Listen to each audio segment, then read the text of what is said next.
به وبعلوم في الدارين آمين. مآسي العين، والمآسي العين مثل النظر إلى النساء أجنبيات، ونظر الأراد، ونظر باستهكار إلى المسلم، ونظر في البيت غير بغير إذنه. والسلام على أشرف الأنبياء والمرسلين وعلى آله وصحبه أجمعين. سبحانك لا علم لنا إلا ما علمتنا إنك أنت العليم الحكيم. رب اشرح لي صدري ويسر لي أمري واحلل عقدة من لساني يفقهوا قولي. لا حول ولا قوة إلا بالله العلي العظيم. وبعد. Tak ada kitab tak apa, kita tengok insight je. Ma'asil ain, maksiat mata. Sambungan daripada maksiat ain, maksiat rejil baca kau. Ma'asil ain. Okey. Maksiat mata yang pertama disebut an-nazar ila nisa'il ajnabiyat. Dia masalah kitab ni, dia bukan mesti ada orang yang bertanggungjawab. Siapa yang nampak kitab tak ada, ambil je lah. Yang duduk depan-depan ni tak nampak kitab tak ada, ambil je lah. Bukannya mesti kena ada orang ketua pelajar ke, mesti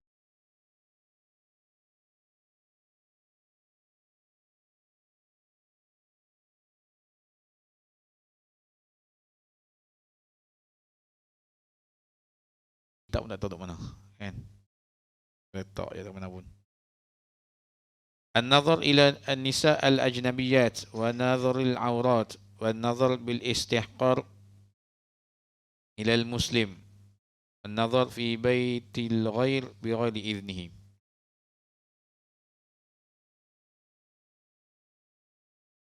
Melihat kepada perempuan yang bukan mahram, ajnabiyat.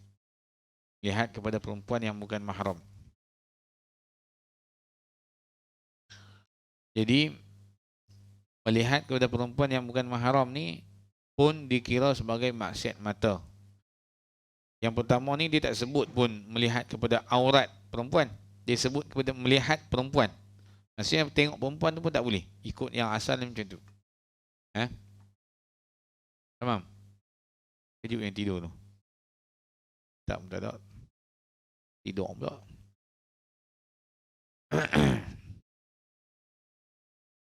Tamam.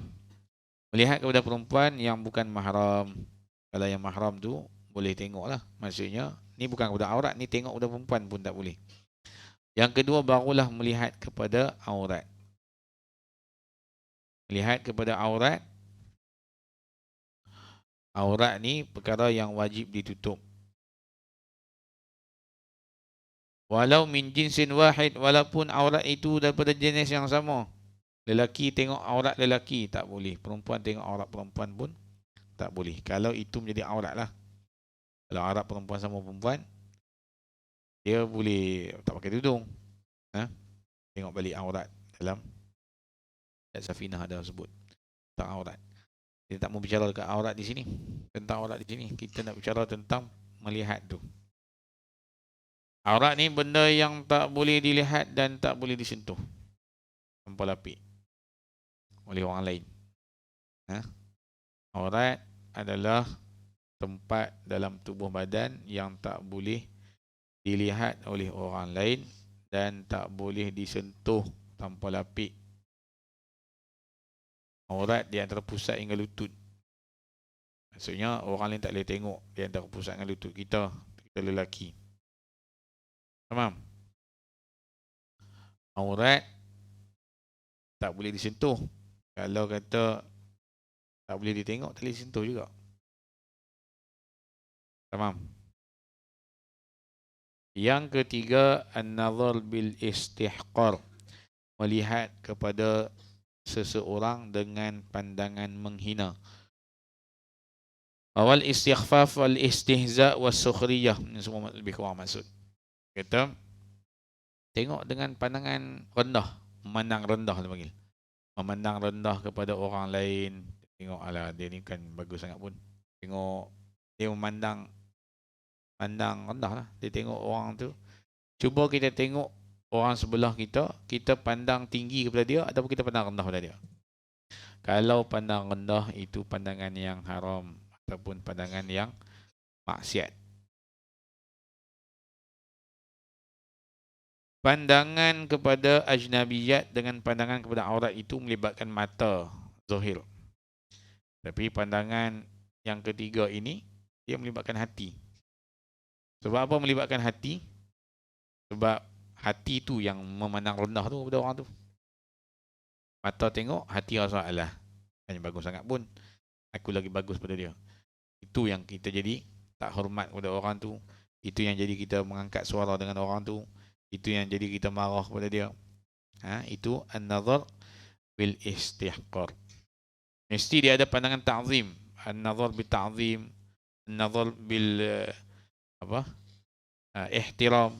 Tengok dengan hormat, tengok dengan kita membesarkan dia dari segi dia tu saudara se-Islam ataupun orang yang lebih mulia daripada kita sebab lebih banyak amalan ataupun lebih banyak ilmu. Tamam. An-nazar bil istihqar ila al-muslim, kepada orang Islam yang lain, memandang dengan pandangan menghina, pandangan memandang rendah kepada orang Islam yang lain. Ini ada kaitan dengan hati. Sebab kalau hati tak rasa apa, kita pandang tak ada masalah pun. Pandangan itu tak haram. Tapi dengan sebab hati dia tu memandang rendah, rasa dia lebih hebat daripada orang tu, ada takbur di dalam hati dia, maka dilarang. Yang pertama dengan kedua tadi, itu pandangan zahir, tapi memberi kesan kepada hati. Pandangan zahir, tapi beri kesan kepada hati. Yang ketiga tu pandangan yang terbit daripada hati. Maksudnya pandangan mata yang terbit daripada hati penghinaan tu. Tu yang ketiga. Yang kedua dengan yang pertama tu pandangan zahir tapi beri kesan kepada hati. Sebab apa yang beri kesan kepada hati ni ada dua jalan. Sama ada mata ataupun telinga. Yang beri kesan kepada hati sama ada mata atau telinga. Yang beri kesan secara langsung maksudnya lihatnya termasuk hati, dengarnya termasuk hati. Dari segi makan ni memberi kesan kepada hati secara tak langsung juga kalau makan benda yang haram. Okey. Yang keempat, wan nazar fi baitil ghair bi ghairi iznihi, melihat ke rumah orang lain tanpa izinnya. Melihat ke dalam rumah. Kau melihat ke rumah tu. Kalau nak tengok rumah tak boleh cari tak jumpa. Pergi cari rumah dia datang mana kan. Tengok rumah nombor berapa? Nombor 52. Jalan apa? Jalan Kosas 1/5 contohnya. Nak tengok rumah tak boleh. Cari tak jumpa. Wis pusing ke tu. Orang rumah banyak kali tak jumpa. Tengok ke dalam rumah itu yang tak bolehnya. Melihat ke dalam rumah orang. Kenapa tidur? Faiz? So kejutnya kali ni. Pegang pen, ada pen tak? Ada pensel tak? Tak ada. Pergi ambil. Ngaji pun tak ada pensel, tak ada pen. Ni kitab mana? Ada kitab. Ngaji tak ada pen tu yang tidur tu. Sebab tak rasa tak payah tulis. Ingat angguk faham. Bukan angguk faham. Angguk tidur. Ada tak ada pen lagi? Ada pen? Kitab mana? Ada? Oh tak buka? Hafal lah kitab? Tak main kitab kan lah. Kitab tak ada ni. Orang bagi kitab suruh baca, suruh buka. Hai, lama tak cek macam ni. Takkan nak kena habaq. Kitab kena buka, pen kena tekan, kena tulis. Macam tu. Budak tadika pun tak kena habaq macam tu. Lebih budak tadika ni.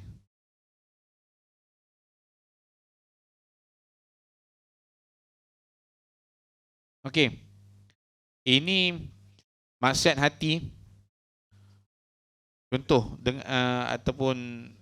ataupun apa di antaranya sahaja. Sebab tu dia kata ma'asil ain mislu, seperti, maksudnya ada lagi banyak lah. Kena baca kitab yang lebih besar, kitab yang lebih panjang.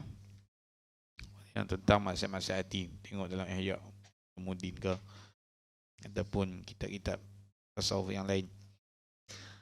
Tamam. Yang ke seterusnya ma'asil udhun, maksiat telinga.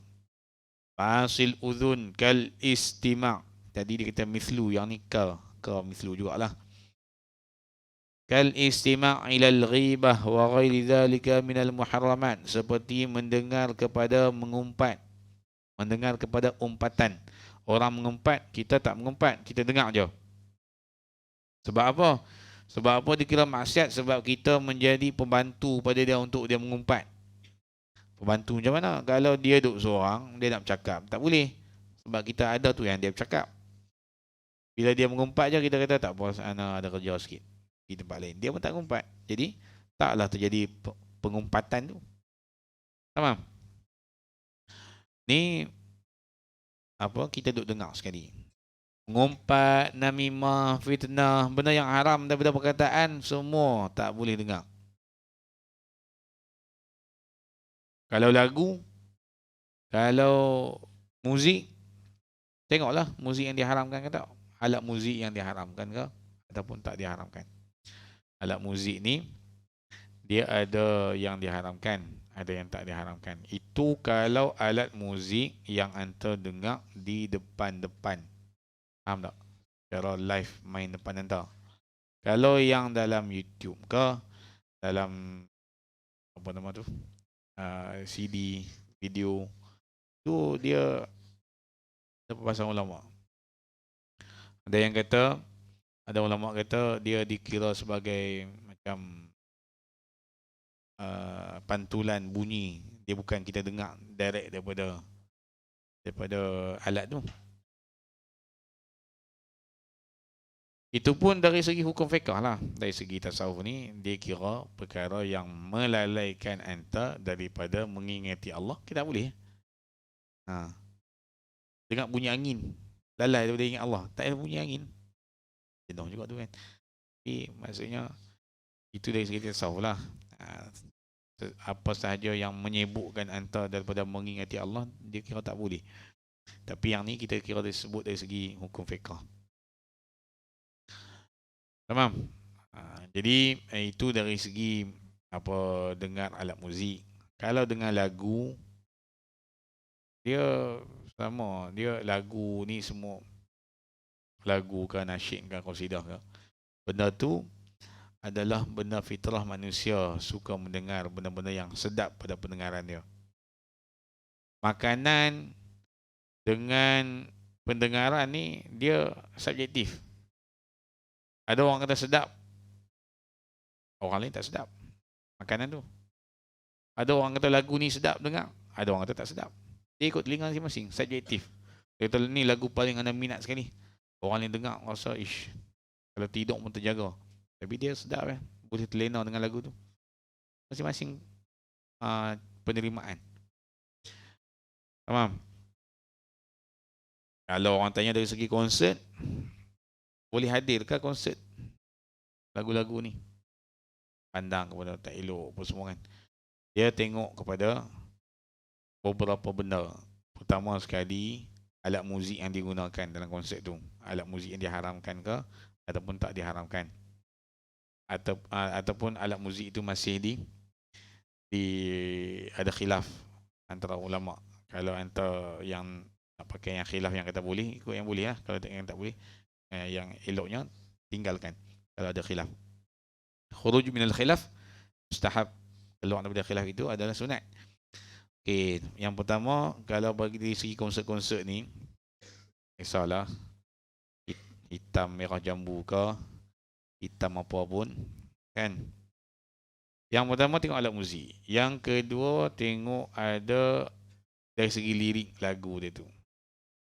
Lirik dia tu ada memuja kepada benda-benda ataupun ketuhanan yang bersifat bukan Islam. Ataupun lirik-lirik yang mengarut lah.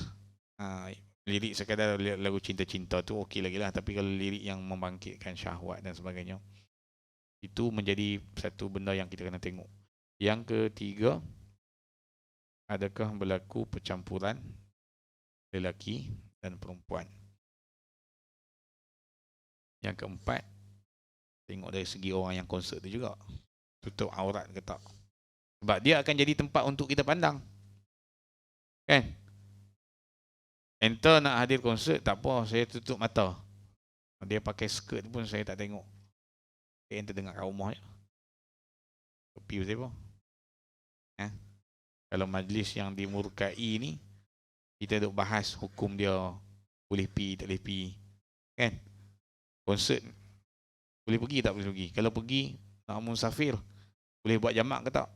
Boleh buat qasar ke tak? Bincang hukum ni. Hak yang majlis yang confirm pastilah memang dianjurkan dan memang disunatkan untuk hadir. Tak ada tanya pula boleh hadir ke tak boleh hadir. Dia kata memang dah tahu boleh hadir. Tak ada fikir pula nak pergi tak pergi. Kan? Pergi terus ya. Maulid ke apa kan. Tapi yang ni macam dia nak pergi, carilah hukum nak pergi jadi boleh kan. Ma'asiyat, maksiat tangan. Maksiat tangan katatfif fil kail wal wazan. Seperti menipu pada timbangan. Wazan dengan kail ni, wazan tu timbangan. Kail tu nak terjemah apa? Sukatan. Sukatan. Sebab kail ni dia sukat dengan apa macam cupak, gantang. Dia tak timbang. Walaupun ada orang bincang berapa timbangan satu gantang tu kan. Tapi dia ada bekas. Bekas tu kita penuhkan, kita nak beli beras. Dulu orang beli beras dengan bekas tu. Cupak. 4 cupak satu gantang. Cupak ni macam tin susu gitu kan. Cedok tu. Kalau gantang dia besar sikit. Macam tin Milo yang besar. Kan? Nak beli beras satu gantang. Ambil beras. Sukat bagi penuh. Okey, tuang dalam plastik. Itu satu gantang. Tatfif ni apa dia? Dikurangkan. Dia sepatutnya kalau nak beras tu bubur, goncang, isi dia turun kan, betul tak? Masukkan lagi bagi penuh. Ni dia letak sekali macam tu lah. Dia tak goncang bagi turun, bagi rapat. Maksudnya ada ruang lagi boleh masuk, tapi dia masukkan. Faham? Wailul lil mutaffifin, itu tatfif. Celakalah bagi orang yang mengurangkan ataupun menipu timbangan. Alladzina idza iktaluna yastawfun. Wa idza kaluhum aw wazanuhum, tu ayat tentang tatfif. Dia maksiat tangan. Maksiat tangan sebab apa? Dia guna tangan. Wazan tu kilo. Wazan tu berat. Dia punya berapa kilo? Sekilo, 2 kilo, 3 itu yang menimbang dipanggil wazan. Sama lah. Apa saja penipuan, kalau jenis ukuran, sama juga. Ukuran ni macam mana? Beli kain 1 meter, mana ada orang timbang beli kain? Beli kain sekilo. Tak ada orang beli kain sekilo. Orang beli kain 1 meter, 2 meter. Itu ukuran. Ukuran berapa meter. Selalunya orang akan bagi lebih sikit. Meter lebih sikit. Sekilo bagi lebih sikit. Timbangan tu bagi lebih sikit. Kalau 100 gantang, letak bagi timbun sikit. Itu baru selamat. Ni letak ikut garis betul-betul. Kalau kurang kita kena. Kalau lebih, itu lebih rugi ya. Tak rugi kalau lebih. Kita untung lagi dah. Orang akan datang ramai lah. Orang tahu kita bagi lebih. Itu keuntungan dari segi dunia lah. Bukan dari segi akhirat, macam-macam ada. Wal khiyanah. Dan khianat. Khianat ni asalnya lebih kepada hati juga. Khianat amanah. Orang bagi amanah kita khianat. Tapi banyak ni perbuatan dengan tangan. Khianat dia kata sini, diddul amanah. Menunaikan amanah. Kalau dia tak menunaikan amanah, dia namakan khianat. Khianat amanah. Janji tapi tak buat. Itu khianat. Orang memberi harapan kepada dia, tapi tak boleh diharap. Itu khianat. Faham? Apa saja amanah. Wasariqah, mencuri. Mencuri, wahya akhdhul mal khafiyah. Khufyatan, zulman. Mengambil harta orang lain secara senyap-senyap ataupun zulman, secara zalim.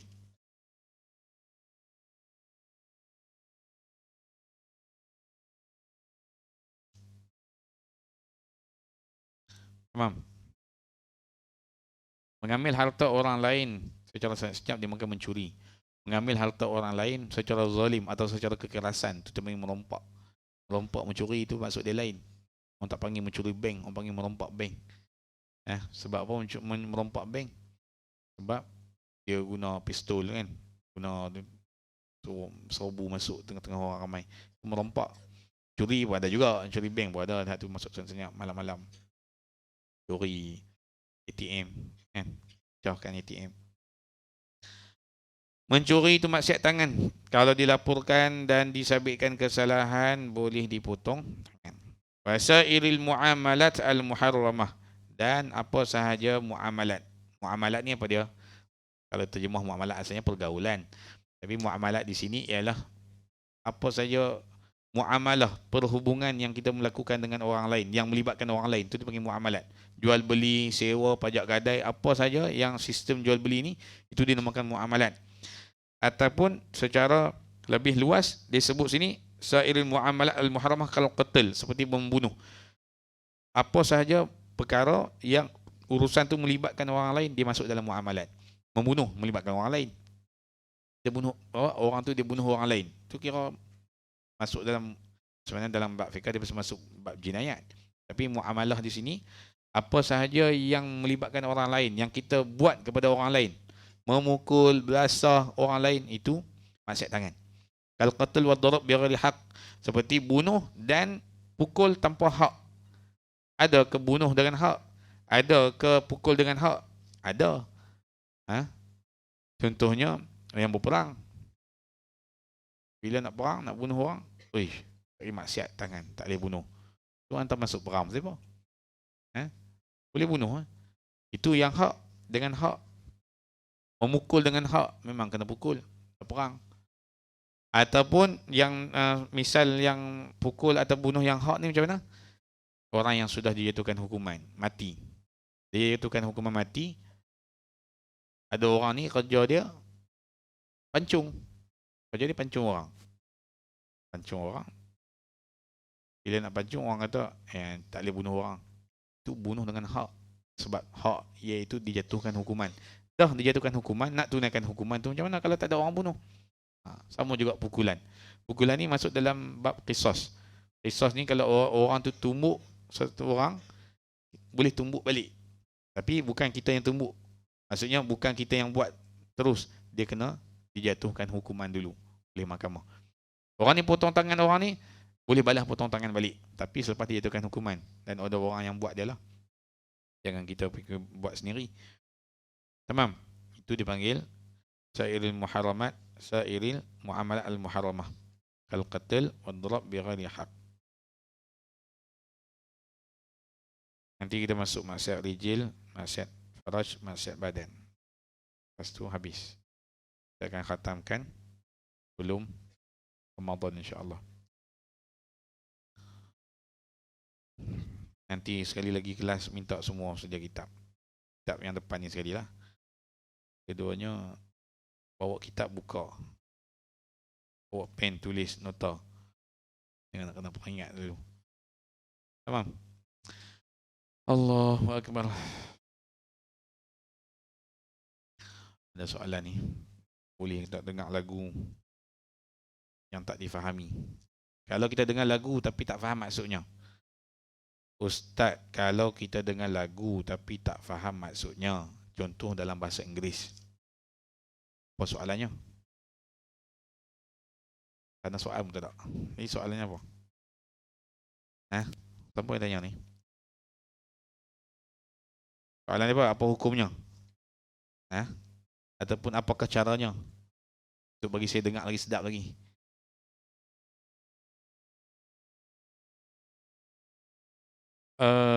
Kalau dengar lagu tapi tak faham maksud, boleh ke tak boleh? Dia mungkin dia tanya sebab anak sebut tadi, apa maksud lirik lagu tu membawa kepada apa. Dia kena faham maksud lah. Kalau yang nak dengar sedap je. Kalau silap-silap lagu tu puja Tuhan, Kristian ke agama apa ke, agama lain lah. Lepas tu kita duk menyanyi pula. Orang lain dia punya baca kat kuil dia, baca kat gereja dia, kita pergi duduk sedap pula kan. Tahu kena tahu maksud lah. Ni lagu cinta Ustaz. Cinta tu pun tengok lagu cinta apa. Cinta siapa? Kalau cinta Tuhan dia. Ni sono duk menyanyi. Sambil-sambil tu tak tahulah kalau di sini tak boleh dengar radio, tak boleh dengar YouTube pun kan. Silap-silap di rumah sambil-sambil tu mengapai Quran dia dengar lagu Korea. Lepas tu duk ngadu tak ingat macam mana tak ingat Quran. Apa hukum bagi penyanyi apabila ada sebahagian pendengar yang mendengar pada waktu yang tidak sesuai sehingga menyebabkan kelalaian bagi pendengar? Ente tanya untuk penyanyi ke ente tanya untuk orang mendengar?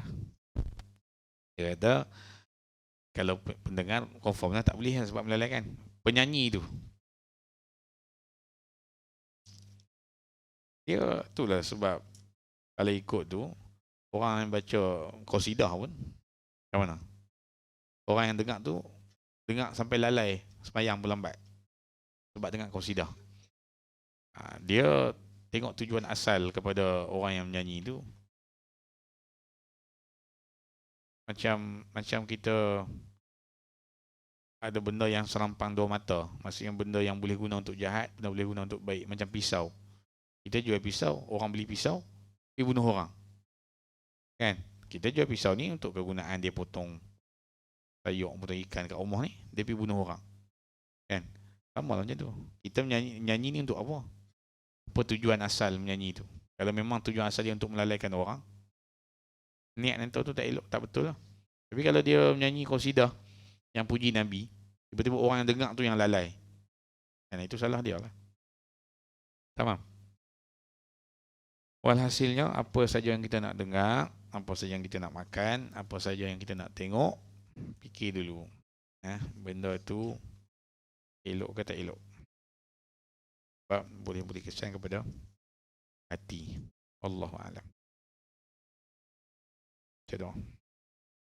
ربنا انفعنا بما علمتنا ربي علمنا الذي ينفعنا ربي فكهنا وفقه أهلنا وقرابتنا في ديننا مع أهل كتر أنثى وذكر ربي وفقنا وفقهم لما ترتضيك لو فعلا كرما وارزق كل حلالا دائما وأخلاقك يا علماء نهضى بخير ونكفى كل شر ربنا وأصلح لنا كل شؤون وأقرب بالرضا منك العيا واقض عنا ربنا كل الديون قبل أن تأتينا رسل المنن واغفر استر أنت أكرم ما ستر وصلاة الله تغشى المصطفى من إلى الحق دعانا والوفاء بكتاب فيه لناس شفاء وعلى الآل كرام شرفا وعلى سب المصابيح الغرر اللهم اهدنا بهداك واجعلنا ممن يسارع في رضاك ولا تولنا ولي سواك ولا تجعلنا ممن خالف أمرك وعصاك وحسبنا الله ونعم الوكيل ولا حول ولا قوة إلا بالله العلي العظيم يا ربنا اعترفنا بأننا اقترفنا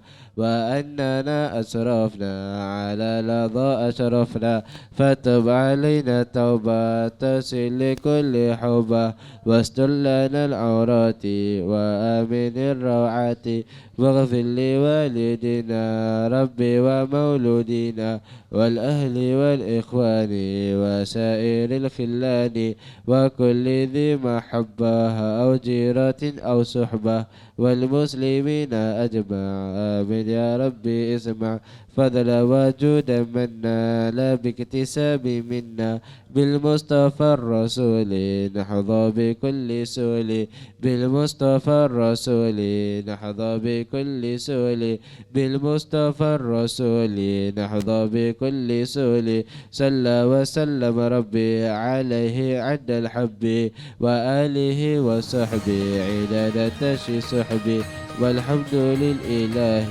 في البدء والتناهي حمدا كثيرا دائم محبة النسائم سبحان ربك رب العزة عما يصفون وسلام على المرسلين والحمد لله رب العالمين في كل لحظة أبدا عدد خلقه ورضا نفسه وزنة عرشه ومداد كلماته